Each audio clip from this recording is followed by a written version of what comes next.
The Addiction Podcast, Point of No Return, sponsored by Narconon Ojai. Hello, and welcome to the Addiction Podcast, Point of No Return. My name is Joni Siegel. I'm the host for this podcast. My husband, Steve Siegel, is the producer for the podcast. If you have a story that you would like us to tell, please reach out to us. There are several ways you can reach us. We have a Twitter account, we have an Instagram account, all under the name The Addiction Podcast, Point of No Return. We have a Facebook page by the same name. Our website is theaddictionpodcast.com, and our email is theaddictionpodcast@yahoo.com. We also have a YouTube channel. Please remember also to subscribe to this podcast wherever you listen to podcasts, and please also subscribe to our YouTube channel. We really want to build that because we know that a lot of people like to watch videos rather than just listen to podcasts. So today's episode is episode number 171, and we will be interviewing we've got kind of a different story today. Today we're going to be interviewing a gentleman named Ryan Skinner. Ryan is currently the co-owner of the Woburn-based Summit Financial Partners. His journey into and slow burn out of a hell of multiple addictions is living proof that with deep faith, the encouragement of loving friends, sponsors, mentors, and family, and an effective 12-step program, anything is possible. Taking full advantage of his second chance at life, he's building a successful business, taking care of his fiance, stepchildren, and perhaps most importantly, paying his reversal of fortune forward in many inspiring ways. In addition to being a sponsor to younger recovering addicts, Ryan speaks at high schools and gives regular talks about making changes and turning adversity into positives to those enrolled in a drug program. Let's talk to Ryan Skinner. Ryan, thank you so much for being on the podcast today. I say this every time, but I mean it every time. I super appreciate you being willing to share your story with us. Yeah, no, it's an honor and privilege. I appreciate you having me. Thank you. So tell me, the way we like to start is, how did you get started on drugs or alcohol? How did that start for you? My situation was a little strange because growing up, I had an uncle who was an alcoholic, and say at least he wasn't a good guy. So I never wanted to be an alcoholic or an addict. That was one thing I knew I wouldn't be. High school, I was a kid at a party who would dump some beer out, pretend he drank it. Towards the end of high school, I'd have a drink here or there. In college, I'd drink a lot. And, I didn't drink all the time, but I knew when I drank, I didn't stop.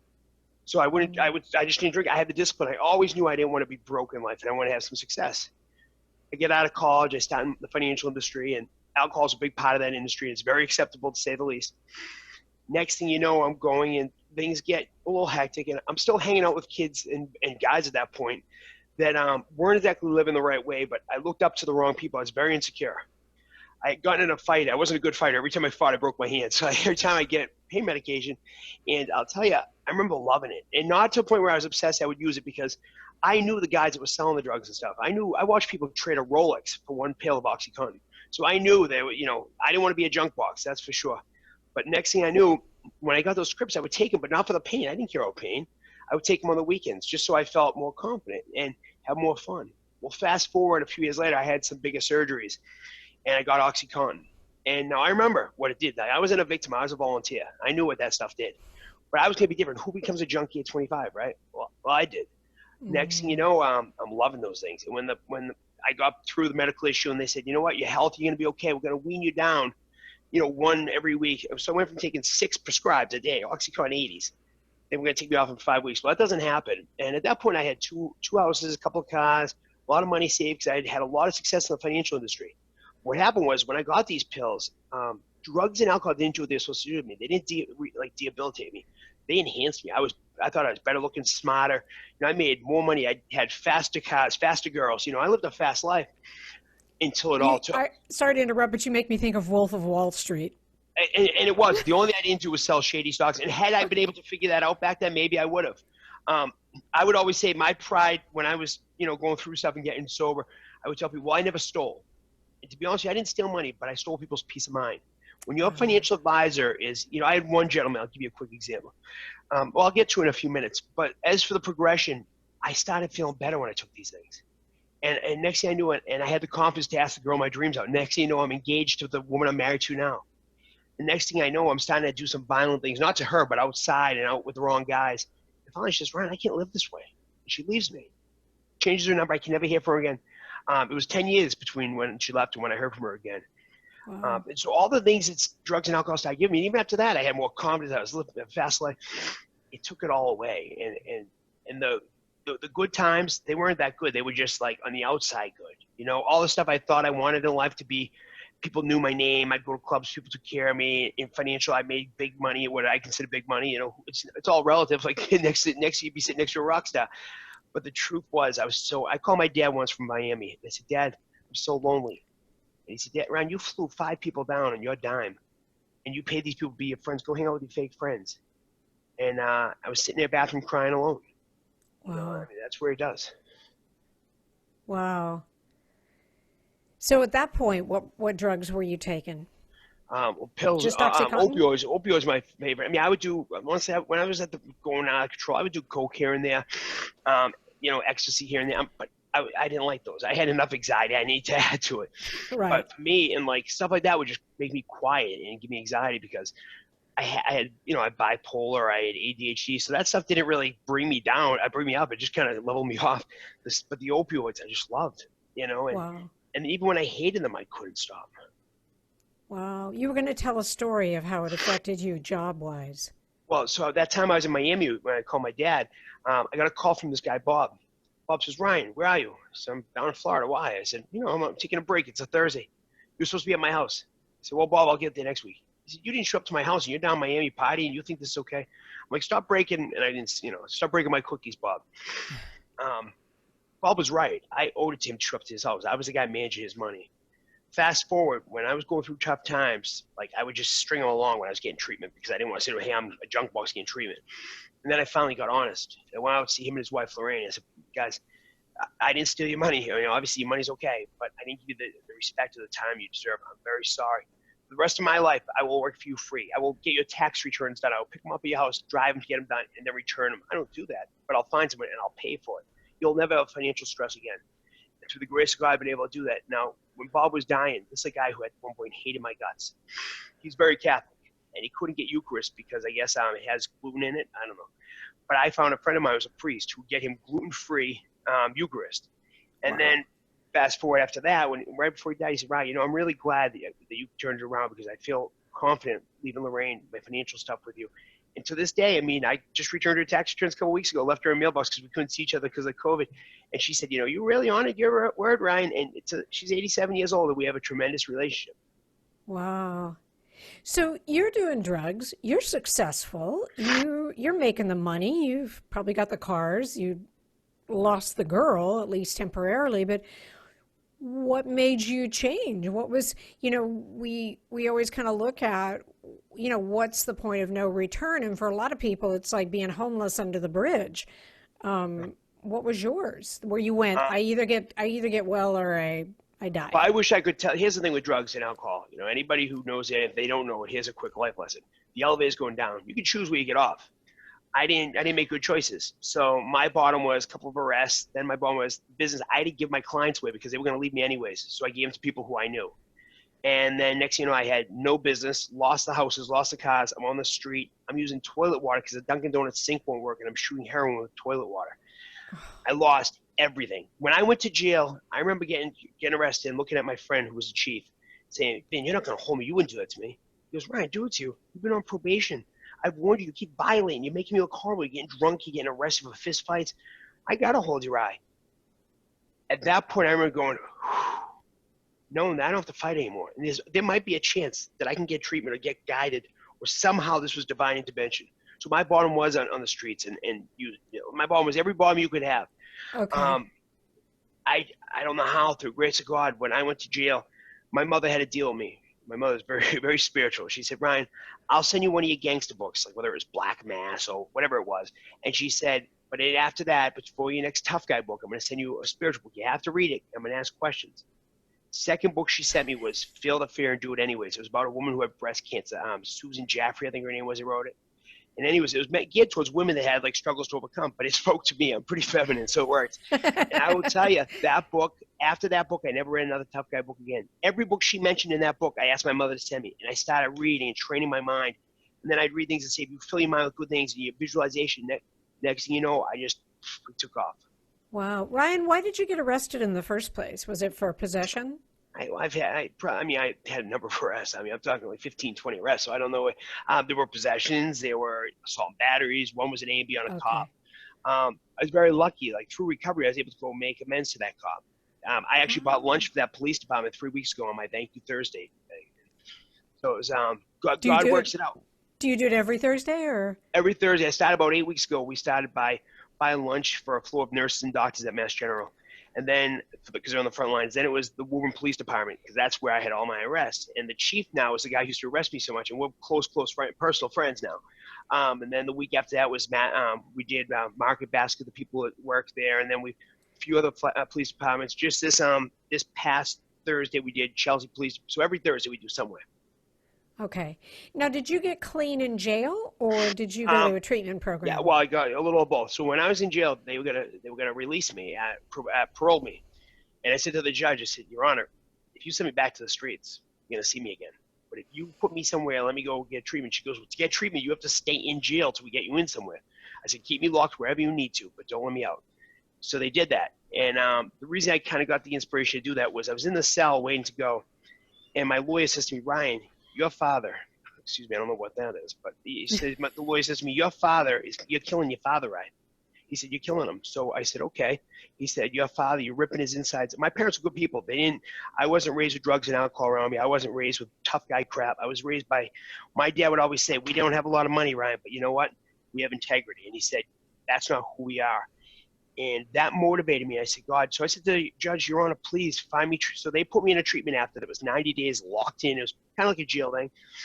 And then after that, I said to her, if you give me that chance, you have my word. I will come back here. I will be clean and sober, and I will pay it forward. She said, Mr. Skinner, I hope so. The day I was on probation, about to get off, she came in on her day off so she could be there when I got off. You are listening to the Addiction Podcast, Point of No Return. For more information on the podcast, or to reach out if you have a story you would like to share with us, go to our Facebook page by the same name, or you can email us at theaddictionpodcast@yahoo.com, or go to our website, theaddictionpodcast.com, or call us at 727-314-7080. And please remember to subscribe to our podcast wherever you listen to podcasts and give us a 5-star review. For more information on our sponsor, Narconon Ojai, visit their website at narcononohai.org. That's NARCONONOJAI.org. Or call 1-866-231-5924. That's 1-866-231-5924. Sometimes, the hardest thing about getting someone into recovery is getting them to agree to treatment. Bobby Newman, a certified drug counselor with 30 years experience and an over 85% success rate as an interventionist, has created a series of 12 videos that you can use right now to learn every step to get your loved one to agree to treatment. Call 1-833-918-0008 today and say the word podcast to get a 10% discount. Or go to newmaninterventions.com and type in the word podcast for a 10% discount. This service comes with a free 1-hour consultation with Bobby. Wow. Everything changed 180 degrees. Wow. That's always such I think it's motivational for the people listening. Is like, at what point, do people make that choice and make that decision? And it's huge. And it's the action. A guy told me once that there were 2 frogs on a lily pad, and one made the decision to jump. How many were still on a lily pad? 2, because they didn't just made the decision at the end. You have to take action, and the biggest action is not action. Like, the hardest thing for me to learn was I don't have to do anything. I just have to let somebody else guide me. It's really hard in recovery because you think, for me, I'm looking at somebody now who sponsors me and saying, okay, this guy drove his life into the ground, but I'm going to hand the wheel into my life. And for whatever reason, it works. God works through junkies like me to help other people. And Right. it's a gift. Right. How long have you been clean and sober, Ryan? Just about 8 years, a little over. So it's Wow. and that's just because I hit some bumps early on. It's been It pretty. happens. Yeah. But Oh well yeah, done. definitely. Yeah. And so then you reconnected up with the lady of your life, the She lady saw you me on met? TV as something I did for charity, and she just sent me a nice email. I'm so happy to see you healthy. And I called her up. I thought usually when people reached out, it was because somebody in their life they knew was hurting. When I get a phone call from somebody in my past, it's usually, hey, I have a friend who has a drug problem. Can you help me? Right. And that's okay with me. And I said, yeah, I assumed it was somebody in her family. I said, so-and-so, can I help him? And she's like, oh, no, I just really was happy to see you. So we had coffee one day, and the first time we had coffee, it's funny, I was dating a few girls at the time. I called them all after that coffee and said, I'm all set. And I knew right then and there, it was really, it was crazy. She was it. Yeah, and I knew she was 8 years ago, but I didn't think when I saw her all those years later, I figured I'd resent her or something from, going MIA, whatever it was. But it's weird, it works out the way it's supposed to. Yep, exactly. So what is it that you're doing now in terms you gave us some information that you were doing like with the local police department Yeah. but what are you doing now in this area? Well, I do the Thank You Thursday for folks on the front line every Thursday. I buy lunch for a group of them. But more importantly to me is I'm involved in the HEAP program out of the Newman Courthouse, Heroin Education Awareness Task Force. And we work with like opioid addicts and help them to get treatment before jail, simply put. And my true passion is I went back to the jail that I'd been held in, and I run a program on Friday mornings. Now, unfortunately, I can't do it right now because of the whole coronavirus thing. To be honest with you, I'd be willing to sign a waiver. I miss it. But I had a blessing. So one of my guys got out a few years ago.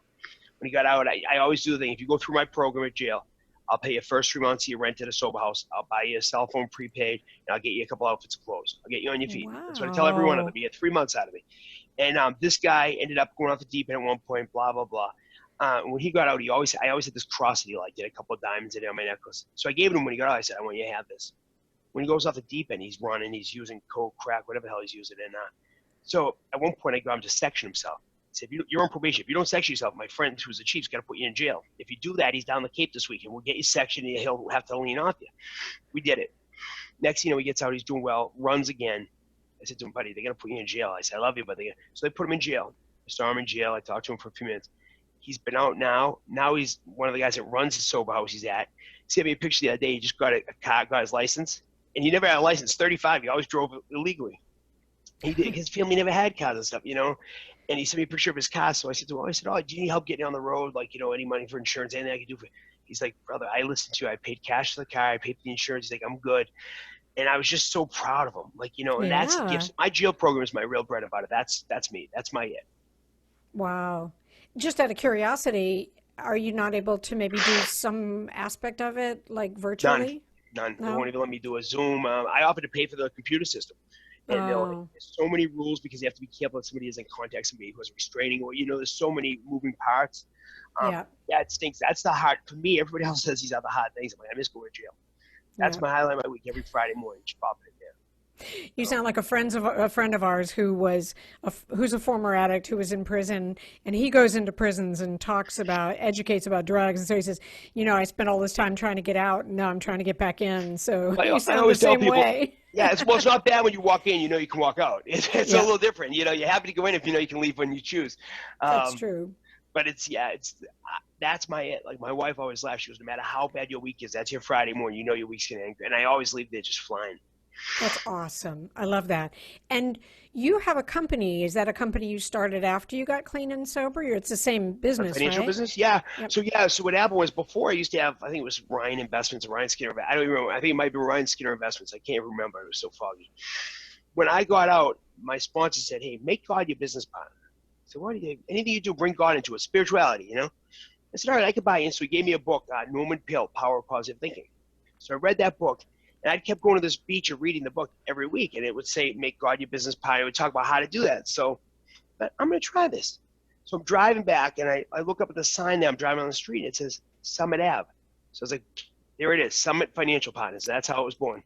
Wow. And it's I, and I so like that's that what it's though. fun. Make God Yeah, your business partner. What a great it's true. I pray idea. for, and my clients know. I say I'll pray for you 5 minutes before you walk in the door because I want to make sure I put their needs before my own. It's very easy to be self-seeking and want to take care. Think about it. You're in the financial industry. You're there to make money.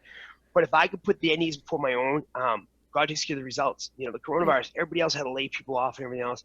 I just kept telling people, my mom would always tell me, God didn't carry this far, drop you on your head. And that's how I end every prayer, everything I do. My daughter laughs and says, all right, God didn't carry us this far, drop us on. And it's true. That's awesome. Steve mentioned something to me before you got on the line, and that I thought would be interesting to hear about. Deadmen on vacation.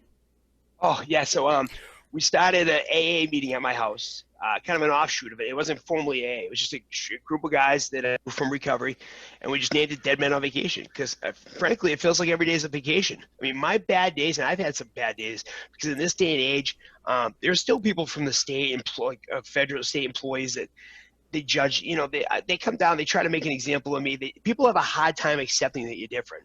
But I always say, like, whenever I run up against somebody like that, I always say, God will handle it, and God does. It might take a few months of discomfort, but whoever it is trying to come down on me with some nonsense, I always overcome it because you live the right way, and God takes care of you. And that's how that meeting started, with just a bunch of guys just live the right way, and it's pretty cool. How many come? Well, it used to be like a handful at my house. Now it's actually a formal meeting in the book of AA. Oh, wow. So it's Wow. yeah, it's funny. My sponsor Billy and I started in my home, and now if you go online and search for AA meetings on Wednesday night, it's there.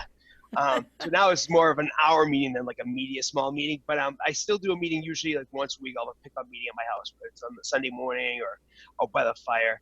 On weekends that the church door, we used to take my kids to church on Sundays, just to kind of give them a basis of God. And so then it wouldn't be the meeting. It would either be before that on Sundays or Sunday nights. But I think that's huge, because I think that one of the things that happens often when someone who's been addicted gets clean and sober, they need some kind of a support group. And so you're offering that as an option, which I think is very cool. Yeah, no, but I don't believe, I can't say nobody, but I can't walk this path alone. And if I do, you know what? Like for a while, a couple of years, probably about 3 or 4 years ago, I was rocking and rolling in business. I wasn't going to many meetings. I was just like, hey, I've got this. I'm trying to rebuild my life. I just got back with Amanda and things. But then it hit me. I'm like, you know what? Like, this is a self-seeking way. I do have this, and this going for me, but it started feeling empty.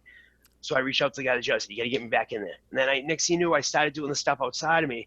And that's where you get fulfillment. That's why I said earlier, like the cars in the house and stuff, it's nice to have a home. It's nice to have a couple of cars.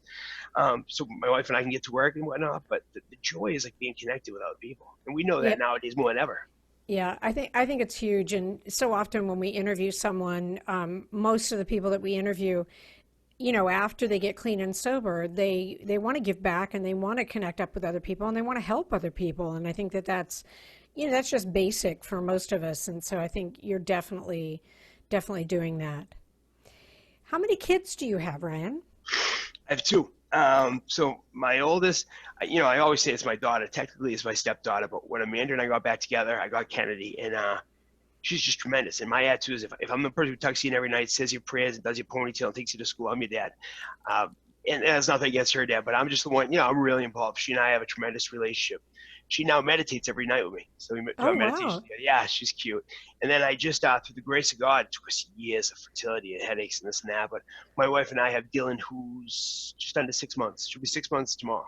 Wow. Yeah, so it's cool. Yeah, and my wife, because she got called in today as a nurse, I'm home. I'm like, all right. And so there are a couple of days a week I work from home. I'm running the girls' business and everything else. But wow, I love that. It's awesome. Ryan, if there was one message that you would give, our listeners, about addiction or getting treatment or what have you, what would that be? I think the biggest thing would be that there's no shame. Like you may, it's not who you are. I always say my past doesn't define me; it strengthens me. You can come out of this story. The story is nothing more than a story. It's not who you are, and you deserve better. You just deserve better. And there are ways out. There are people who give a damn. There are people who will help you. And they want nothing in return. It made no sense to me. There are those of us out there that will do anything we can for you, and all we ask is you pay it forward after. That's awesome. I think that's a great message. Ryan, thank you so much for sharing your story with us today. Thank you for having me. I appreciate your time. So, Ryan Skinner, what are we going to talk about in our interview? The reality is, I was lucky. I had a good business. I had a lot of outside stuff going for me. But like anything, drugs don't discriminate. Doesn't matter if you're rich or poor. It takes us all the same. Next thing you know, I'm on the streets and then jail. And through the grace of God, and good people working in my life and God working through people, because that's the reality for me, I was able to come back and I got a really good life today. I'm not perfect, but I'm perfectly me, and I'm able to help some folks that I come across. Thank you so much for listening to our podcast episode this week. I enjoyed hearing Ryan's story, and I hope that there was something in his story that helped you. Whether you are an addict, whether you are a recovered addict, whether you are friends and family of someone who's addicted. These stories are all meant to inspire you to continue with your sobriety or to get help if you need it, to get clean and sober. That's what we're all about. There's help available. There's hope. I know that it can seem hopeless when you or a loved one is addicted, but there is hope available. And that's what this podcast is all about. We want you to know that there's hope and there's help available. Steve and I, Steve Siegel, the producer of the podcast, just did a brand new welcome and update video, which you can find on YouTube. And there's also audio wherever you listen to podcasts. We felt that after 3 years of podcasting, we'd come so far, we wanted to give you an update. And if you want to see what Steve looks like, definitely watch our video. Please subscribe to our podcast wherever you listen to podcasts and give us a good rating so that more people will find us. Also, subscribe to our YouTube channel and give our videos a thumbs up. The whole point is to let people know that there is help available and hope. And the more that we get listeners and subscribers, the more people will find us. Thank you for listening. Thank you for watching. We'll be back again next week. You have been listening to the Addiction Podcast, Point of No Return, sponsored by Narconon Ojai. For more information on Narconon Ojai, call 866-231-5924 or visit www.narcononojai.org. Narconon is a non-12-step rehabilitation program based on the works of L. Ron Hubbard.